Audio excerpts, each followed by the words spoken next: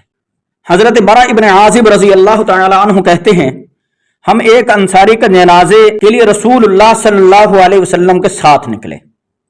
جب ہم قبر پر پہنچے تو قبر ابھی نامکمل تھی. رسول اکرم صلی اللہ علیہ وسلم بیٹھ گئے اور ہم بھی آپ صلی اللہ علیہ وسلم کے گرد اس قدر خاموشی سے بیٹھ گئے جیسے ہمارے سروں پر پرندے بیٹھے. یہ صحابہ اکرام کی آپ صلی اللہ علیہ وسلم محبت تھی، عشق تھا.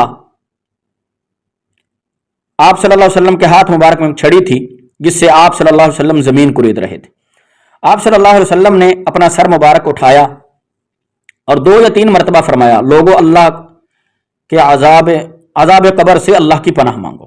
لوگو عذاب قبر سے اللہ کی پناہ مانگو. پھر ارشاد فرمایا جب مومن آدمی دنیا سے کوچ کر کے آخرت کی طرف روانہ ہونے لگتا ہے تو اس کے پاس اس قدر سفید چہرے والے فرشتے آتے ہیں گویا کہ سورج کی طرح چمک رہے ہیں. ان کے پاس جنت کے کفنوں میں سے ایک کفن اور جنت کی خوشبوؤں میں سے ایک خوشبو ہوتی ہے. وہ فرشتے حد نگاہ کے فاصلہ پر آ کر بیٹھ جاتے ہیں.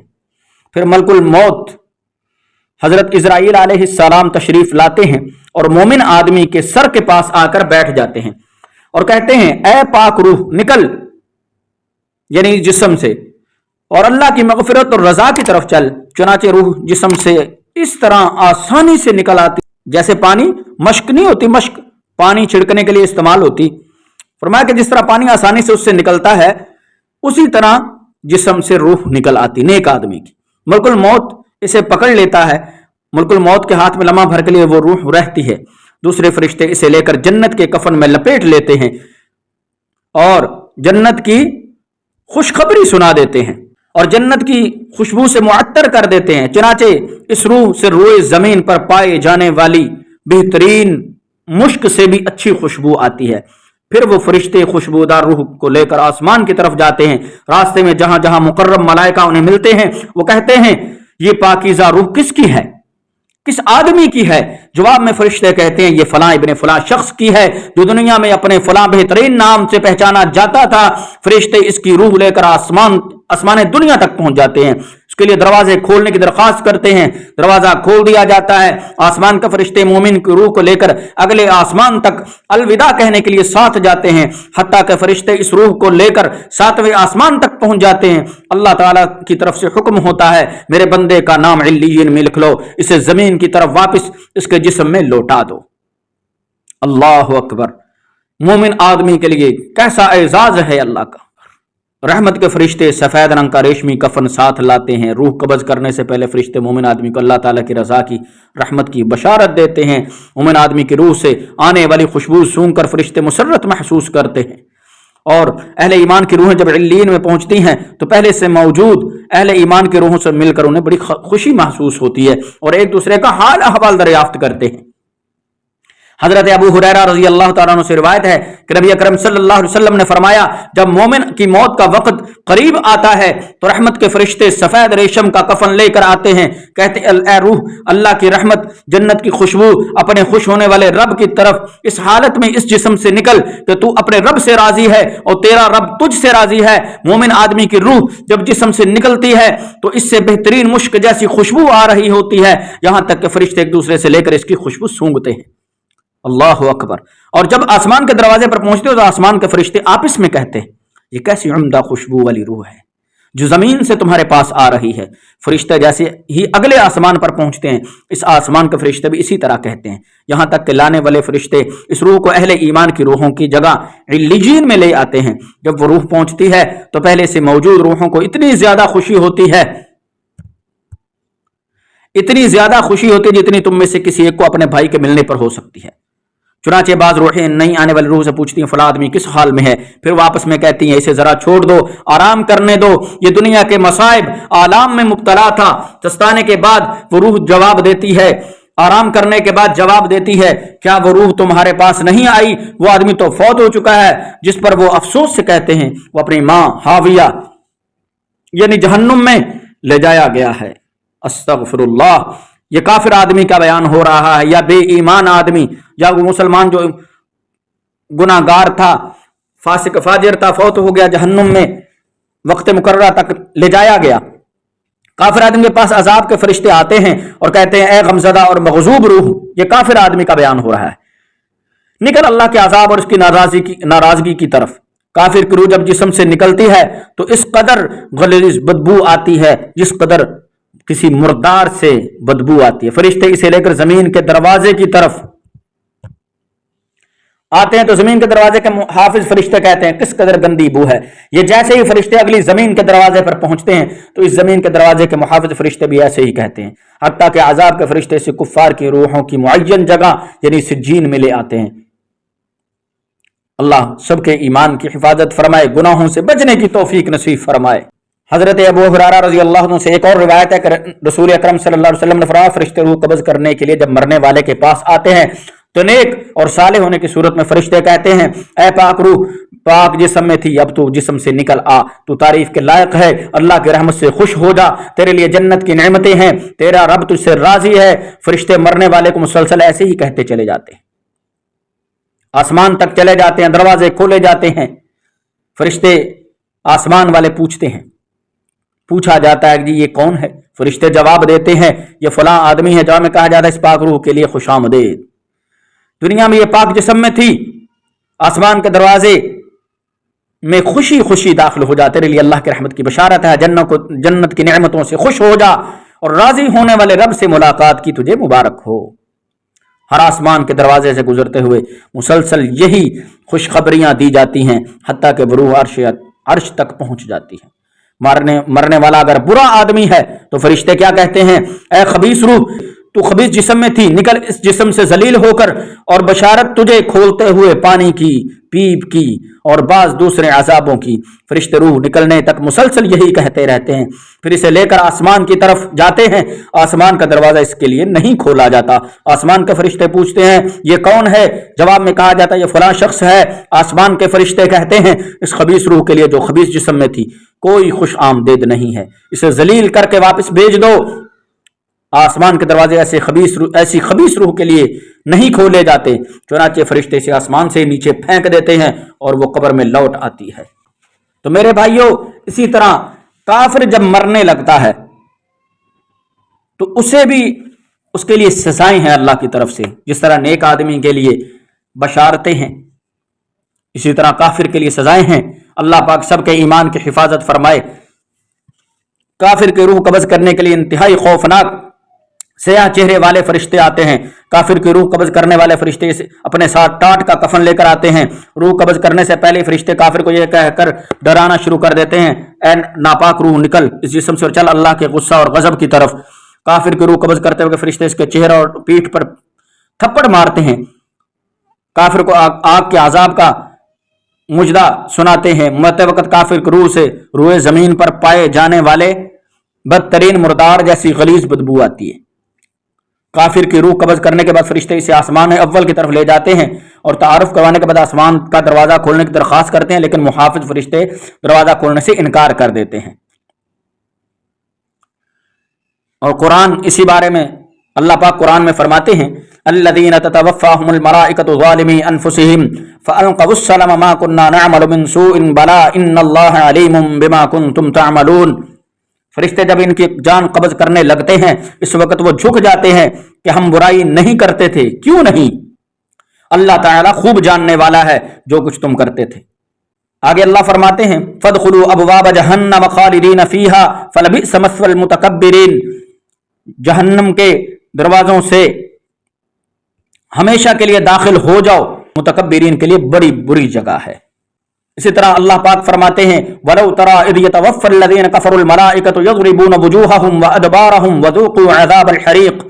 کاش تم وہ منظر دیکھ سکو جب فرشتے کافروں کی روح قبض کر رہے ہوتے ہیں اور ساتھ ساتھ ان کے چہروں اور پیٹھوں پر ضربے لگا رہے ہوتے ہیں اور کہتے ہیں اب جلنے کے عذاب کا مزہ چکھو۔ فَكَيْفَ إِذَا تَوَفَّاهُمُ الْمَلَائِكَةُ يَضْرِبُونَ وُجُوهَهُمْ وَأَدْبَارَهُمْ، اس وقت کیا حال ہوگا کافروں کا جب فرشتے ان کی روح قبض کریں گے اور ساتھ ان کے چہروں اور پیٹھوں پر مار رہے ہوں گے۔ اللہ پاک قرآن میں فرماتے ہیں وَلَوْ تَرَى إِذِ الظَّالِمُونَ فِي غَمَرَاتِ الْمَوْتِ وَالْمَلَائِكَةُ بَاسِطُو أَيْدِيهِمْ أَخْرِجُوا أَنفُسَكُمْ الْيَوْمَ تُجْزَوْنَ عَذَابَ الْهُونِ بِمَا كُنتُمْ تَقُولُونَ عَلَى اللَّهِ غَيْرَ الْحَقِّ وَكُنْتُمْ عَنْ آيَاتِهِ تَسْتَكْبِرُونَ، کاش کافروں کو تم اس وقت دیکھو فی غمرات الموت، جب وہ موت کی سختیوں سے میں پھنسے ہوئے ہوتے ہیں، والملائکۃ باسطوا ایدیہم، اور فرشتے ہاتھ پھیلائے ہوئے کہہ رہے ہوتے ہیں الیوم تجزون عذاب الہون، نکالو اپنی جانیں، آج تمہیں ذلت کے عذاب دیا جائے گا، کیونکہ تم اللہ کی طرف ناحق باتیں منسوب کیا کرتے تھے اور اس کی آیتوں سے تکبر کیا کرتے تھے۔ میرے بھائیو، آج ہمارا کیا حال ہے؟ اپنے ایمان کی فکر کریں، اپنے ایمان کی فکر کریں۔ جو بندہ موت کو نہیں مانتا، قیامت والے دن کو نہیں مانتا، عذاب کو نہیں مانتا، وہ اپنے ایمان کی فکر کرے۔ آج دنیا کی محبت میں ایسے داخل ہو گئے ہیں، کل قیامت کا دن ہوگا، اللہ پاک فرمائیں گا فَحَسِبْتُمْ أَنَّمَا خَلَقْنَاكُمْ عَبَثًا، کیا تمہارا گمان یہ ہے کہ ہم نے تمہیں بے فائدہ ہی پیدا کیا ہے؟ وَأَنَّكُمْ إِلَيْنَا لَا تُرْجَعُونَ، کیا تمہیں یہ یقین نہیں تھا کہ تم ہماری طرف لوٹائے جاؤ گے؟ استغفر اللہ پاک سب کی حفاظت فرمائے۔ ایک حدیث میں آتا ہے، نبی کریم صلی اللہ علیہ وسلم کا ارشاد ہے، جب میت کا جنازہ تیار ہو جاتا ہے، جب جنازہ تیار ہو جاتا ہے اور لوگ اسے اپنے کندھوں پر اٹھا لیتے ہیں، نیک آدمی کہتا ہے مجھے جلدی جلدی لے چلو، مجھے جلدی جلدی لے چلو، اگر نیک نہ ہو تو کہتا ہے ہائے ہلاکت، ہائے ہلاکت، مجھے کہاں لے جا رہے ہو؟ میت کی آواز انسانوں اور جنوں کے علاوہ ساری مخلوق سنتی ہے، اگر انسان سن لے، وَلَوْ سَمِعَهَا الْإِنسَانُ لَصَعِقَ، اگر انسان اس کا آواز کو سن لیتے تو بے ہوش ہو جائے۔ اس سے پتہ چلتا ہے کہ میت کلام کرتی ہے، کلام کرتی بھی ہے اور سنتی بھی ہے۔ جب ہم میت سے کوئی بات کرتے ہیں تو اس کو سارا سمجھ آ رہا ہوتا، لیکن اللہ کا حکم نہیں ہوتا اس کو جواب دینے کا۔ اس طرح کا ایک واقعہ نہیں ہے کہ جنگ بدر کے موقع پہ حضرت انس ابن مالک رضی اللہ تعالیٰ عنہ راوی ہیں کہ اللہ کے نبی صلی اللہ علیہ وسلم نے کافروں کی جن کی گردنیں اتاری تھی صحابہ نے، فرمایا کہ یا ابا جہل ابن حشام، یا امیہ ابن خلف، یا عتبہ ابن ربیعہ، یا شیبہ ابن ربیعہ، الیس قد وجدتم ما وعد ربکم حقا فانی قد وجدت ما وعدنی ربی حقا۔ فسمع عمر رضی اللہ تعالی عنہ قول النبی صلی اللہ علیہ وسلم فقال یا رسول اللہ صلی اللہ علیہ وسلم کیف یسمع وانا یجیب وقد جیف، قال والذی نفسی بیدہ ما انتم باسمع لما اقول منہم ولکنہم لا یقدرون ان یجیبوا۔ حضرت انس ابن مالک روایت کرتے ہیں کہ رسول اکرم صلی اللہ علیہ وسلم نے بدر کے مقتولین کو 3 دن تک ایسے ہی پڑا رہنے دیا تھا۔ پھر آپ صلی اللہ علیہ وسلم ان کے پاس تشریف لائے اور ان پر کھڑے ہو کر آواز دی اور فرمایا اے ابو جہل ابن حشام، اے امیہ ابن خلف، اے عتبہ ابن ربیعہ، اے شیبہ ابن ربیعہ، تمہارے رب نے میرے ذریعے تمہارے ساتھ جو وعدہ کیا تھا کیا تم نے اسے سچ پا لیا یا نہیں؟ میرے رب نے میرے ساتھ تو جو وعدہ کیا تھا وہ میں نے تو اسے سچا پا لیا ہے۔ حضرت عمر رضی اللہ تعالیٰ نے آپ وسلم کا ارشاد سنا تو عرض کی یا رسول اللہ صلی اللہ علیہ وسلم یہ کیسے سنتے ہیں اور یہ کیا جواب دیتے ہیں، حالانکہ یہ تو اب مردار ہو چکے ہیں۔ قربان جاؤں، آپ صلی اللہ علیہ وسلم نے ارشاد فرمایا اس ذات کی قسم جس کے ہاتھ میں میں محمد کی جان ہے، میں جو کچھ ان سے کہہ رہا ہوں وہ تم ان سے زیادہ نہیں سن رہے، یعنی کہ جتنا تمہیں سمجھ آ رہا ہے اتنا ہی انہیں سمجھ آ رہا ہے، بالکل واضح سن رہے ہیں، ہاں البتہ یہ جواب نہیں دے سکتے۔ پھر آپ صلی اللہ علیہ وسلم نے انہیں ٹھکانے لگانے کا حکم دیا تو وہ گھسیٹ کر بدر کے کنویں قلیب میں ڈال دیے گئے۔ اور میرے بھائیو، جب ہم دفن کر کے واپس آ جاتے ہیں تو میت جو ہے وہ ہمارے قدموں کی آواز سنتی ہے۔ حضرت انس ابن مالک رضی اللہ تعالی عنہ کہتے ہیں رسول اللہ صلی اللہ علیہ وسلم نے فرمایا جب بندہ اپنے قبر میں دفن کیا جاتا ہے، اس کے ساتھی واپس پلٹتے ہیں تو میت اپنے ساتھیوں کی جوتوں کی آواز سنتی ہے۔ اب قبر کا مطلب کیا ہے؟ قبر کا مطلب یہ ہوتا ہے فبعث اللہ غرابا یبحث فی الارض لیریہ کیف یواری سوءۃ اخیہ، قابیل نے حابیل اپنے بھائی کو قتل کر دیا تو اللہ تعالیٰ نے ایک کوے کو بھیجا، فبعث اللہ غرابا، ایک کوے کو بھیجا جس نے زمین کھودی کہ قابیل اس کو دیکھے کہ وہ اپنے بھائی حابیل کی لاش کو کیسے چھپا سکتا ہے۔ قبر کی زندگی کو برزخ یعنی پردہ کی زندگی یا عالم برزخ بھی کہا جاتا ہے۔ وَمِن وَرَائِهِمْ بَرْزَخٌ إِلَى يَوْمِ يُبْعَثُونَ، قرآن میں ہے ان سب مرنے والوں کے پیچھے ایک پردہ حائل ہے اس دن تک کے لیے جب وہ قبروں سے اٹھائے جائیں گے۔ اسی طرح ایک وضاحت ہے کہ مرنے کے بعد میت مٹی میں دفن ہو یا پانی میں غرق ہو یا درندے اسے کھا جائیں یا جلا کر اسے راکھ بنا دیا جائے، جہاں جہاں میت کا جسم یا جسم کے ذرات یا ذرہ ٹھہرے گا وہی اس کی قبر کہلائے گی۔ اب میرے بھائیوں، ہم نے بیان کیا موت کا، کافر کی موت کیسے ہوگی، مومن کی موت کیسے ہوگی، مومن پر کیا نعمتیں ہیں، کیا خوشخبریاں ہیں، کافر کے لیے کیسے ذلت کا عذاب ہے، موت کیسے آتی ہے اس کو۔ اب ہم بیان کریں گے کہ قبر کی نعمتیں اہل ایمان کے لیے۔ الذین تتوفاہم الملائکۃ طیبین یقولون سلام علیکم ادخلوا الجنۃ بما کنتم تعملون۔ نیک اور پاک لوگوں کی روح قبض کرنے کے لیے جب فرشتے آتے ہیں تو پہلے السلام علیکم کہتے ہیں اور پھر کہتے ہیں داخل ہو جاؤ جنت میں ان اعمال کے بدلے جو تم کرتے رہے۔ عن ابی ہریرہ رضی اللہ تعالی عنہ عن رسول اللہ صلی اللہ علیہ وسلم قال ان المؤمن فی قبرہ لفی روضۃ خضراء فیرحب له قبرہ 70 ذراعا ویتور له کالقمر لیلہ۔ حضرت ابو ہریرہ رضی اللہ تعالیٰ عنہ سے روایت ہے کہ رسول اکرم صلی اللہ علیہ وسلم نے فرمایا بے شک مومن اپنے قبر میں سرسبز باغ میں ہوتا ہے جو اس کے لیے 70 ہاتھ تقریباً 105 فٹ یا 35 میٹر بنتا ہے، یعنی 70 ہاتھ قبر کو فراخ کر دیا جاتا ہے اور اس میں 14ویں رات کے چاند جیسی روشنی کر دی جاتی ہے۔ اللہ اکبر۔ اسی طرح حضرت عبداللہ ابن عمر رضی اللہ تعالیٰ سے روایت ہے کہ رسول اکرم صلی اللہ علیہ وسلم نے فرمایا تم میں سے جب کوئی مرتا ہے تو اسے صبح و شام اس کا ٹھکانہ دکھایا جاتا ہے، اگر وہ جنتی ہے تو اسے جنتیوں والے محلات دکھائے جاتے ہیں، اور اگر جہنمی ہے تو جہنمیوں والا ٹھکانہ دکھایا جاتا ہے اور اسے بتایا جاتا ہے یہ ہے تیری رہائش گاہ، اللہ تعالیٰ قیامت کے روز تجھے یہاں بھیجے گا۔ حضرت اما عائشہ رضی اللہ تعالیٰ عنہ کہتی ہیں کہ رسول اکرم صلی اللہ علیہ وسلم میرے ہاں تشریف لائے، میرے پاس تشریف لائے، اس وقت میرے پاس ایک یہودی عورت بھی بیٹھی ہوئی تھی، کہہ رہی تھی تم لوگ قبروں میں آزمائے جاؤ گے۔ رسول اکرم صلی اللہ علیہ وسلم یہ بات سنی اور گھبرا گئے، فرمایا بے شک یہودی عذاب دیے جائیں گے۔ حضرت اما عائشہ کہتی ہیں اس کے بعد ہم نے کئی راتیں وحی کا انتظار کیا، پھر ایک روز رسول اکرم صلی اللہ علیہ وسلم نے فرمایا میری طرف وحی کی گئی ہے کہ تم لوگ قبروں میں ضرور آزمائے جاؤ گے۔ اسی طرح عذاب قبر میں کافروں کو عذاب دیا جاتا ہے تو انسانوں اور جنوں کو کے علاوہ قبر میں جو عذاب ہوتا ہے وہ سارے جانور بھی سنتے ہیں، صرف انسان اور جن نہیں سنتے۔ ان الموتى ليعذبون في قبورهم حتى ان البهائم لتسمع اصواتهم۔ حضرت عبداللہ ابن مسعود روایت کرتے ہیں کہ مردے کافر یا مشرک اپنے قبروں میں عذاب دیے جاتے ہیں اور ان کا چیخنے چلانے کی آوازیں سارے چوپائے سنتے ہیں۔ نبی اکرم صلی اللہ علیہ وسلم سورج غروب ہونے کے بعد گھر سے نکلے، قبرستان میں ایک آواز سنی، آپ صلی اللہ علیہ وسلم نے ارشاد فرمایا یہودیوں کو ان کی قبروں میں عذاب ہو رہا ہے۔ ایک بڑا ہی عبرتناک واقعہ ہے، عہد نبوی میں وہ سارے لوگوں نے دیکھا۔ حضرت انس رضی اللہ تعالیٰ عنہ روایت کرتے ہیں کہ ایک عیسائی آدمی مسلمان ہوا، اس نے سورہ بقرہ اور سورہ آل عمران پڑھ لی اور رسول اکرم صلی اللہ علیہ وسلم کے لیے وحی کی کتابت کرنے لگا، لیکن بعد میں مرتد ہو گیا، کہنے لگا اس محمد صلی اللہ علیہ وسلم کو تو کسی بات کا پتہ ہی نہیں، نعوذ باللہ، جو کچھ میں لکھ کر دیتا ہوں بس وہی کہہ دیتے ہیں۔ اللہ نے جب اسے موت دی تو عیسائیوں نے اسے قبر میں دفن کر دیا، صبح ہوئی تو لوگوں نے دیکھا کہ زمین نے اسے باہر نکال پھینکا ہے۔ عیسائیوں نے کہا یہ محمد صلی اللہ علیہ وسلم اور ان کے ساتھیوں کا کام ہے، چونکہ وہ ان کے دین سے بھاگ کر آیا ہے، لہٰذا انہوں نے اس کی قبر کھود کر لاش باہر نکال پھینکی ہے۔ عیسائیوں نے اس کے لیے دوبارہ نئی جگہ قبر کھودی اور اسے پہلے کی نسبت بہت گہرا بنایا اور لاش کو دوبارہ دفن کر دیا، اور جب دوسرے دن صبح ہوئی تو لوگوں نے دیکھا کہ زمین نے پھر اسے نکال کر باہر پھینک دیا ہے۔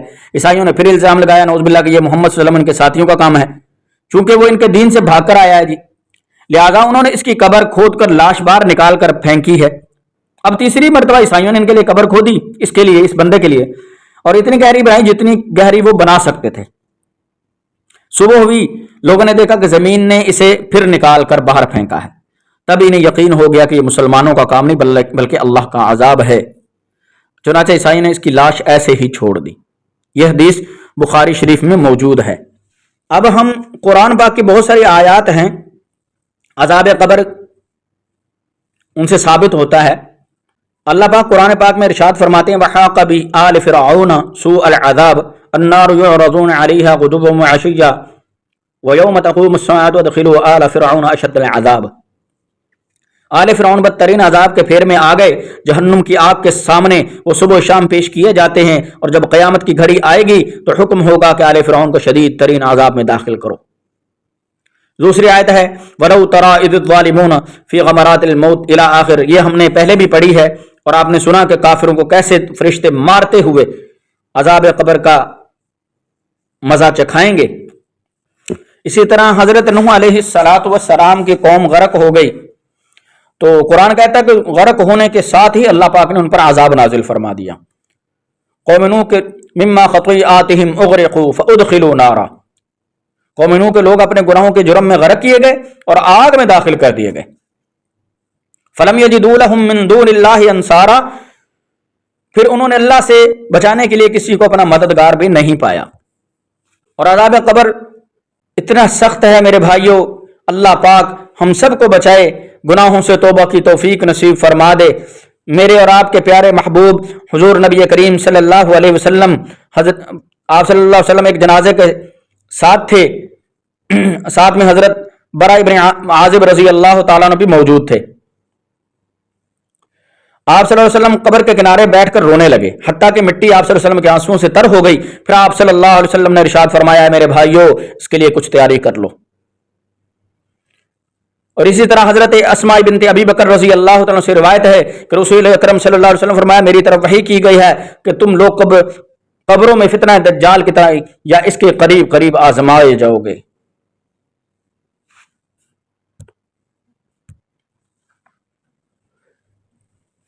حضرت اما عائشہ رضی اللہ تعالیٰ عنہ سے روایت ہے کہ نبی اکرم صلی اللہ علیہ وسلم عذاب قبر اور فتنہ مسیح دجال سے پناہ مانگا کرتے تھے اور فرماتے تھے تم لوگ قبروں میں آزمائے جاؤ گے. بار بار آپ صلی اللہ علیہ وسلم نے عذاب قبر سے پناہ مانگی ہے. آپ صلی اللہ علیہ وسلم ایسے دعا مانگتے تھے یا اللہ جبریل، میکائیل اور اسرافیل کے رب میں تیری پناہ طلب کرتا ہوں آگ کی گرمی سے اور عذاب قبر سے. سوچئے میرا اور آپ لوگوں کا کیا بنے گا. آج ہمیں فکر نہیں ہے، حرام حلال کی پہچان کے بغیر کھائے جا رہے ہیں. اولاد کی محبت میں حرام میں نہیں دیکھ رہے، حلال بھی نہیں دیکھ رہے. مزدور بھی جہاں ہاتھ مارتا ہے حرام حلال کی پہچان چھوڑ بیٹھا ہے. فیکٹریوں صنعتوں کا مالک ہے، اس کا پیٹ نہیں بھرتا، حرام حلال کی پہچان چھوڑ کے جہنم کی آگ سے پیٹ بھر رہا ہے. یتیموں کا مال کھائے جا رہے ہیں. کل قیامت کا دن ہوگا، سارے حساب دینے پڑیں گے. جو آدمی مر گیا اس کے لیے قیامت آ گئی ہے. جب مر جاتا ہے بندہ تو اس کے لیے مرنے کے ساتھ ہی اس کی موت کیسے ہوئی ہے. جو بندہ مرتا ہے اس کی مرنے کی کیفیت ہی بتا رہی ہوتی ہے کہ وہ کن میں داخل ہے، اس کا حال کیا ہوگا. نبی اکرم صلی اللہ علیہ وسلم سے روایت ہے کہ اگر مجھے یہ ڈر نہ ہوتا کہ تم اپنے مردے دفن کرنا چھوڑ دو گے تو میں اللہ سے دعا کرتا کہ تمہیں عذاب قبر کی آوازیں سنوا دے. حضرت ابو ذر کہتے ہیں کہ رسول اکرم صلی اللہ علیہ وسلم نے ارشاد فرمایا بے شک میں وہ چیزیں دیکھتا ہوں جو تم نہیں دیکھتے اور وہ میں سنتا ہوں جو تم نہیں سنتے. آسمان اللہ کے خوف سے چرچرا رہا ہے اور اسے چرچرانا ہی چاہیے. اس ذات کی قسم جس کے ہاتھ میں محمد کی جان ہے، آسمان میں 4 انگلی جگہ ایسی نہیں ہے جہاں کوئی فرشتہ اپنے پیشانی اللہ کے حضور رکھ کے سجدہ نہ کر رہا ہو. اگر تم وہ باتیں جان لو جو میں جانتا ہوں تو تم ہنستے کم اور روتے زیادہ، بستروں پر بیویوں سے لطف اندوز نہ ہو سکتے اور اللہ کی پناہ طلب کرتے ہوئے میدانوں کی طرف نکل جاتے. حدیث حضرت ابو ذر رضی اللہ تعالیٰ عنہ راوی ہیں، فرماتے جب یہ حدیث بیان کرتے تو فرماتے کاش میں ایک درخت ہوتا جو کاٹ دیا جاتا. یہ تھا صحابہ اکرام کا خوف، میرے اور آپ کے پیارے محبوب صلی اللہ علیہ وسلم کا خوف. کبیرہ گناہوں پر عذاب قبر ہوتا ہے. نبی اکرم صلی اللہ علیہ وسلم 2 قبروں سے گزرے. آپ صلی اللہ علیہ وسلم نے فرمایا ان دونوں کو عذاب ہو رہا ہے اور کسی بڑی بات پر نہیں ہو رہا، بلکہ فرمایا ان میں سے ایک چغلی کھاتا تھا اور دوسرا اپنے پیشاب سے احتیاط نہیں کرتا تھا. میرے بھائیوں دیکھیں نبی کریم صلی اللہ علیہ وسلم نے فرمایا کہ کسی بڑی بات پر عذاب نہیں ہو رہا، جس کا مطلب یہ ہے کہ کسی مشکل یا ناقابل عمل بات پر عذاب نہیں ہو رہا، بلکہ اگر یہ دونوں ان کاموں سے بچنا چاہتے تو وہ آسانی سے بچ سکتے تھے. آج ہم اپنا حال دیکھ لیں، ہمارے بعض بھائی تو ایسے ہیں جن کو استنجا کرنے کا ہی نہیں پتا، کوئی احتیاط ہی نہیں ہے. اسی طرح چغلی تو ایک ایسی عام چیز ہے بلکہ رزق کا ذریعہ بنا لیا ہے. لا يدخل الجنت قطات، جو بندہ چغلی کرتا وہ جنت میں داخل نہیں ہوگا۔ اسی طرح نبی کریم صلی اللہ علیہ وسلم نے فرمایا جب میت دفنائی جاتی ہے یا آپ صلی اللہ علیہ وسلم نے فرمایا تو میں کسی ایک کی میت دفنائی جاتی ہے، یہ راوی کو تھوڑا سا اس میں شک تھا، تو اس کے پاس دو سیاہ رنگ کے نیلی آنکھوں والے فرشتے آتے ہیں، ان میں سے ایک کو منکر اور دوسرے کو نکیر کہا جاتا ہے، وہ دونوں میت سے پوچھتے ہیں تم اس شخص یعنی حضرت محمد مصطفیٰ صلی اللہ علیہ وسلم کے بارے میں کیا کہتے تھے؟ حضرت ابو ہریرہ کہتے ہیں کہ جنازے میں ہم نبی اکرم صلی اللہ علیہ وسلم کے ساتھ تھے، جب ہم اس کی تدفین سے فارغ ہوئے اور لوگ واپس جانے لگے تو آپ صلی اللہ علیہ وسلم نے ارشاد فرمایا اب یہ تمہارے واپس پلٹنے پر تمہارے جوتوں کی آواز سنے گا، اس کے پاس منکر اور نکیر آئے ہیں جن کی آنکھیں تانبے کی دیگچے کے برابر ہیں، دانت گائے کے سینگ کی طرح ہے، ان کی آواز بجلی کی طرح گرجدار ہے، وہ دونوں اس کو بٹھائیں گے اور پوچھیں گے تم کس کی عبادت کرتے تھے اور تمہارا نبی کون تھا؟ نبی اکرم صلی اللہ علیہ وسلم نے مومن آدمی کی موت کا ذکر کرتے ہوئے فرمایا پھر اسے اس کی جگہ یعنی قبر میں لوٹایا جاتا ہے تو اس کے پاس منکر نکیر آتے ہیں، اپنے دانتوں سے زمین اکھیڑتے ہوئے، اپنے بالوں سے زمین روندتے ہوئے مومن آدمی کو بٹھا دیتے ہیں اور اسے پوچھتے ہیں اے فلاں تمہارا رب کون ہے؟ اور کافر کا ذکر کرتے ہوئے وسلم نے ارشاد فرمایا منکر اور نکیر اس کے پاس آتے ہیں، اپنے دانتوں سے زمین اکھیڑتے ہوئے، اپنے بڑے بڑے ہونٹوں سے زمین رگیدتے ہوئے، ان کی آواز گرجتے ہوئے بادلوں کی طرح ہوتی ہے، ان کی آنکھوں میں چندھیا دینے والی چمک ہوتی ہے، وہ کافر کو اٹھا کر بٹھا دیتے ہیں اور اسے پوچھتے ہیں فلاں بتا تیرا رب کون ہے؟ اب سوال یہ پیدا ہوتا ہے کہ قبر میں سوال و جواب کے وقت میت کی کیفیت کیا ہوتی ہے؟ ہر بندے ہم میں سے ہر ایک کے ذہن میں یہ سوال پیدا ہوتا ہے۔ حضرت عبداللہ ابن عمر رضی اللہ عنہ سے روایت ہے آپ صلی اللہ علیہ وسلم نے قبر کے فرشتوں کا ذکر فرمایا تو حضرت عمر رضی اللہ تعالیٰ عنہ نے عرض کیا یا رسول اللہ صلی اللہ علیہ وسلم کیا ہمیں ہماری یہ سمجھ بوجھ لوٹا دی جائے گی؟ یعنی انسان جس طرح آج کل سوچتا ہے ہر چیز کے بارے میں، آپ صلی اللہ علیہ وسلم نے ارشاد فرمایا بالکل آج جیسی ہی سوجھ بوجھ قبر میں دی جائے گی۔ حضرت عمر رضی اللہ تعالیٰ نے کہا فرشتے کے منہ میں پتھر یعنی میں اس کو خاموش کرا دوں گا۔ حضرت عمر بن خطاب رضی اللہ عنہ سے روایت ہے کہ جب نبی کریم صلی اللہ علیہ وسلم نے صحابہ کرام کو قبر میں آزمائے جانے اور منکر اور نکیر کے سوال و جواب کے بارے میں آگاہ فرمایا تو انہوں نے پوچھا یا رسول اللہ صلی اللہ علیہ وسلم کیا اس وقت مجھے میری عقل لوٹا دی جائے گی؟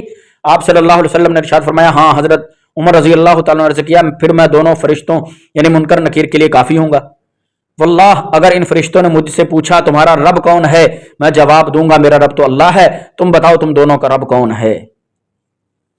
جہاں پہ یہ وضاحت ضرور کر دوں سوال و جواب کے وقت انسان کو عقل اور شعور دیا جاتا ہے تاکہ سوچ سمجھ کر جواب دے سکے، لیکن برزخی زندگی میں بہرحال دنیا کی زندگی سے مختلف ہے، لہذا اس کی کیفیت کو دنیا کی کیفیت جیسا سمجھنا درست نہیں ہوگا۔ میرے اور آپ کے پیارے نبی صلی اللہ علیہ وسلم کے یار حضرت عمر بن خطاب رضی اللہ تعالیٰ عنہ جیسے ہم تو نہیں نہ ہو سکتے، ان کا تو خوف خدا ایسا تھا آپ روتے اور فرماتے کاش کہ میں کوئی بے جان تنکا ہوتا کہ مجھ سے حساب کتاب نہ ہوتا۔ میرے بھائیوں ہم گناہوں سے توبہ کرنے والے بنے، اب ہم مومن آدمی کو جو قبر میں سکون اور راحت دی جاتی ہے اس پہ بات کرتے ہیں۔ حضرت اما عائشہ رضی اللہ تعالی عنہ کہتی ہیں کہ ایک یہودی عورت میرے گھر کھانا مانگنے آئی اور کہنے لگی اللہ تجھے فتنہ دجال فتنہ قبر سے پناہ دے، مجھے کھانا کھلاؤ۔ حضرت اما عائشہ رضی اللہ تعالیٰ عنہ کہتی ہیں میں نے اسے روک لیا حتیٰ کہ رسول اکرم صلی اللہ علیہ وسلم تشریف لائے۔ میں نے عرض کیا یا رسول اللہ صلی اللہ علیہ وسلم یہ یہودی عورت کیا کہہ رہی ہے؟ آپ صلی اللہ علیہ وسلم نے پوچھا کیا کہتی ہے؟ میں نے عرض کیا یا یہ کہتی ہے اللہ تجھے فتنہ و دجال اور فتنہ قبر سے پناہ دے دے۔ اما عائشہ رضی اللہ تعالیٰ کہتی ہیں آپ صلی اللہ علیہ وسلم کھڑے ہو گئے اور اپنے دونوں ہاتھ پھیلا لیے اور فتنہ دجال اور فتنہ قبر سے پناہ مانگنے لگے۔ پھر فرمایا کوئی نبی ایسا نہیں گزرا جس نے اپنی امت کو فتنہ دجال سے نہ ڈرایا ہو، لیکن میں تمہیں دجال کے بارے میں ایسی خبر دیتا ہوں جو اس سے پہلے کسی نبی نے اپنی امت کو نہیں دی۔ وہ یہ ہے کہ دجال کانا ہوگا، یعنی اس کی ایک آنکھ ہوگی، اس کی دونوں آنکھوں کے درمیان کافر لکھا ہوگا، جسے ہر مومن پڑھ لے گا۔ جہاں تک فتنہ قبر کا تعلق ہے، تم لوگ قبروں میں آزمائے جاؤ گے اور قبروں میں سوال کیے جاؤ گے۔ اگر آدمی نیک ہو تو اسے اپنی قبر میں بغیر کسی گھبراہٹ اور پریشانی کے بٹھایا جاتا ہے اور اس سے پوچھا جاتا ہے تو اسلام کے بارے میں کیا کہتا ہے؟ نیک آدمی کہتا ہے میرا رب اللہ ہے۔ پھر اس سے پوچھا جاتا ہے جو صاحب تمہارے درمیان آئے تھے وہ کون تھے؟ نیک آدمی کہتا ہے حضرت محمد مصطفیٰ صلی اللہ علیہ وسلم اللہ تعالیٰ کی واضح نشانیاں لے کر آئے اور ہم نے ان کی تصدیق کی۔ چنانچہ جہنم کی طرف ایک سوراخ کیا جاتا ہے اور مومن آدمی مشاہدہ کرتا ہے کہ جہنم کی آگ اس قدر شدید ہے، اس کا ایک حصہ دوسرے حصے کو تباہ کر رہا ہے۔ فرشتے اسے بتاتے ہیں دیکھ یہ ہے وہ آگ جس سے اللہ نے تجھے بچا لیا ہے۔ پھر جنت کی طرف اس کے لیے ایک سوراخ کیا جاتا ہے اور مومن آدمی جنت کی رونقیں اور بہاریں دیکھتا ہے، اسے بتایا جاتا ہے جنت میں یہ ہے تمہاری قیام گاہ۔ پھر فرشتے کہتے ہیں تو نے ایمان پر زندگی گزاری، ایمان پر مرا، قیامت کے روز انشاءاللہ اسی ایمان پر اٹھے گا۔ حضرت انس ابن مالک رضی اللہ تعالی عنہ روایت کرتے ہیں کہ نبی کریم صلی اللہ علیہ وسلم نے فرمایا جب مومن آدمی کو قبر میں دفن کیا جاتا ہے تو اس کے پاس ایک فرشتہ آتا ہے جو اس سے پوچھتا ہے تو کس کی عبادت کرتا تھا؟ اگر اللہ اسے ہدایت دے تو وہ کہتا ہے اللہ کی عبادت کرتا تھا۔ پھر پوچھتے ہیں حضرت محمد مصطفیٰ صلی اللہ علیہ وسلم کے بارے میں تو کیا کہتا تھا؟ مومن آدمی جواب دیتا ہے وہ اللہ کے بندے اور اس کے رسول ہیں۔ اس کے بعد اس سے کوئی اور بات نہیں پوچھی جاتی۔ پھر اسے جہنم میں ایک گھر دکھایا جاتا ہے اور اسے بتایا جاتا ہے یہ تمہارے لیے تھا لیکن اللہ نے تجھے اس سے بچا لیا ہے اور اس کے بدلے میں تجھے جنت میں گھر عطا فرمایا ہے، جسے مومن آدمی دیکھتا ہے اور کہتا ہے کہ ذرا مجھے چھوڑو میں اپنے گھر والوں کو خوشخبری دے دوں کہ اللہ تعالیٰ نے مجھے جنت میں گھر عطا فرمایا ہے، لیکن اس سے کہا جاتا ہے اب یہیں ٹھہرو۔ اب اس میں ذرا میں یہ وضاحت کر دوں، مذکورہ حدیث میں ایک فرشتے کے قبر میں آنے کا ذکر ہے جبکہ دوسری حدیث میں فرشتوں کا ذکر ہے۔ اس کا مطلب یہ ہے کہ بعض لوگوں کے پاس 2 فرشتے آتے ہیں، بعض کے پاس ایک فرشتہ آتا ہے۔ آپ صلی اللہ علیہ وسلم کا ارشاد مبارک ہے ہر آدمی کے 2 مقام ہیں، ایک جنت میں ایک جہنم میں۔ جب کوئی شخص مرنے کے بعد جہنم میں چلا جاتا ہے تو اہل جنت اس کی جگہ کے وارث بن جاتے ہیں۔ اللہ پاک ہمیں اپنے دین کو سمجھنے اور اس پر عمل کی توفیق نصیب فرمائیں۔ اس دنیا یہ دنیا ہمیشہ رہنے والی نہیں ہے بلکہ یہ تو آزمائش ہے۔ اللہ پاک نے آزمائش کے لیے بنایا ہے الذی خلق الموت والحیات لیبلوکم ایکم احسن عملا، زندگی اور موت کو بنانے والا اللہ ہے، یہ بھی آزمائش کے لیے ہے۔ یہ دنیا یہ زندگی آپ کو آزمائش کے لیے دی گئی ہے، مجھے آزمائش کے لیے دی گئی ہے۔ ہم اس آزمائش میں پورے اترتے ہیں کہ نہیں؟ الذی خلق الموت والحیات، اللہ وہ ہے جس نے موت کو اور زندگی کو پیدا فرمایا ہے۔ لیبلوکم ایکم احسن عملا، کہ اللہ پاک یہ پرکھ لیں کہ تم میں سے عملوں کے اعتبار سے اچھا کون ہے۔ اللہ ہر چیز پر قادر ہے میرے بھائیوں۔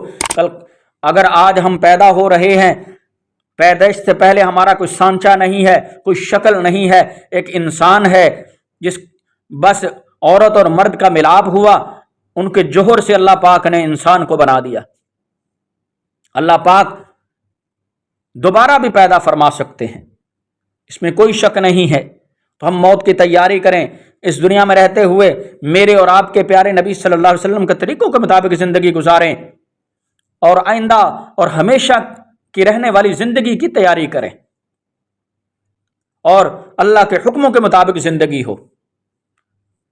اللہ پاک سے دعا ہے اللہ پاک مجھے اور آپ کو سمجھنے کی توفیق نصیب فرمائے۔ جو باتیں رہ گئی ہیں انشاءاللہ العزیز وہ اگلے بیان میں وضاحت کے ساتھ بیان کی جائیں گی۔ اللہ پاک عمل کی توفیق عطا فرمائے۔ وآخر دعوانا ان الحمد للہ رب العالمین۔